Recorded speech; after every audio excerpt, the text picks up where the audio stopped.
Hello guys and welcome back to the channel. In this video, I'm going to show you how you can go live on Instagram. So let's get started. First of all, you're going to open Instagram and log into your account, and then you're going to click on the profile icon at the bottom right, and then you'll be able to see professional dashboard right over here. But if for some reasons you're not able to see professional dashboard, then that means your account is not switched to professional.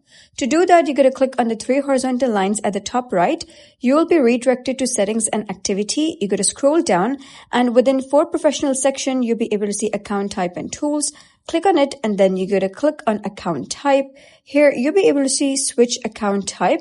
Click on it, and if your account is not switched to professional, you'll be able to see an option that would say switch to professional account. Simply click on that, and then you're good to go. Simply go back to your profile and click on the plus icon at the top left, and then you'll be able to see live right here. Click on it, and then you can simply go live by clicking on this button right over here. And that is basically how you can go live on Instagram. So if you found this guide helpful, consider subscribing and leaving a like. It really helps me out, and I'll see you next time.